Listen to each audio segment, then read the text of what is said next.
Do you know that there is a skyscraper with no single windows? Yes, you heard me right. No single windows at all. This is uncommon for most popular buildings.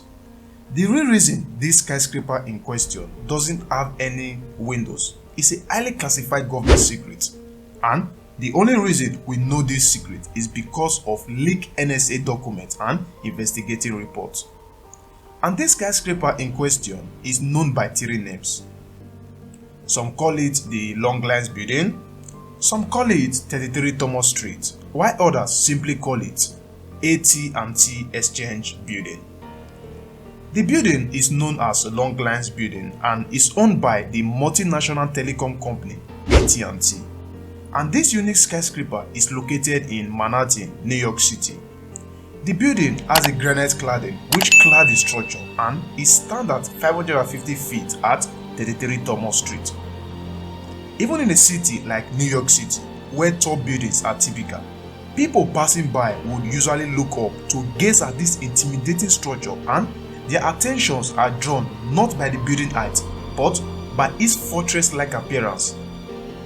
And apart from a couple of ventilation openings on the side, the building bare concrete slab facade does not have a single window.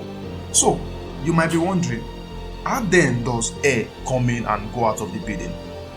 Why did the engineer design this building with no windows? There are some reasons why the architect or the engineer decided to design the building to have no windows. Before this building was constructed in 1974, the architect John Carr Warnke was asked to design it such that it could withstand a nuclear blast and protect the occupant from the fallout for as long as 2 weeks, and also still keep phones working. And the only way to do that was to design a building with no windows. So that was what they did. During that time, the telecom giants wanted their expensive equipment to stay safe in case of an all-out attack.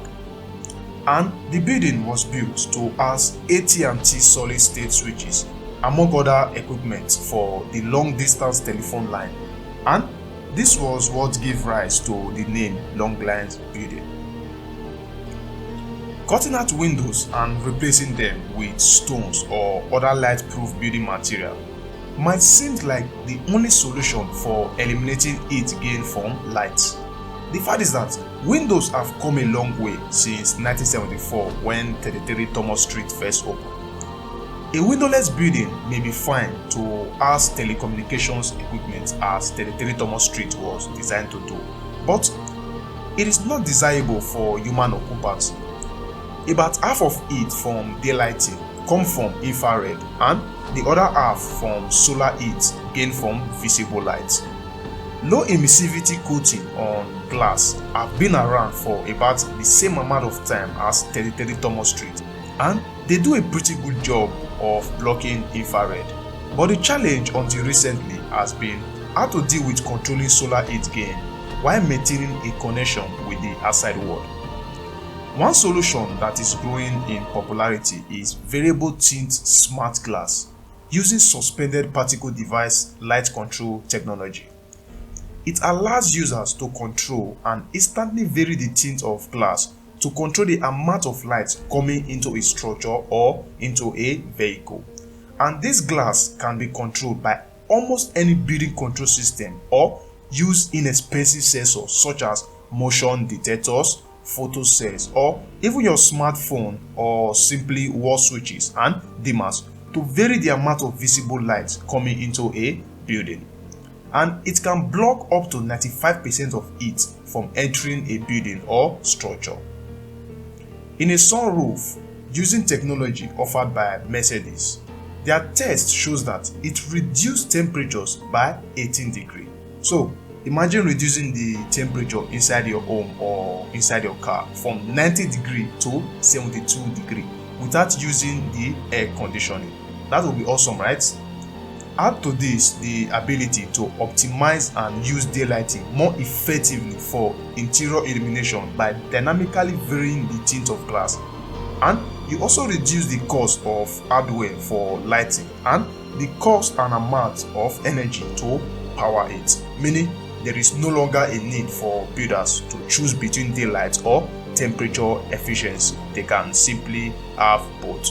So this was used to reduce the heat inside the building, and these are some of the reasons why the architect decided to design this building to be windowless. What are your thoughts on this building? Let us know in the comment section below, and before you leave, please, I would appreciate if you can subscribe to my channel InnoTutorial by clicking the red subscribe button below this video and hit the bell notification icon to get more construction videos like this. And with that being said, you all have a good and a wonderful day. God bless you all. Bye bye.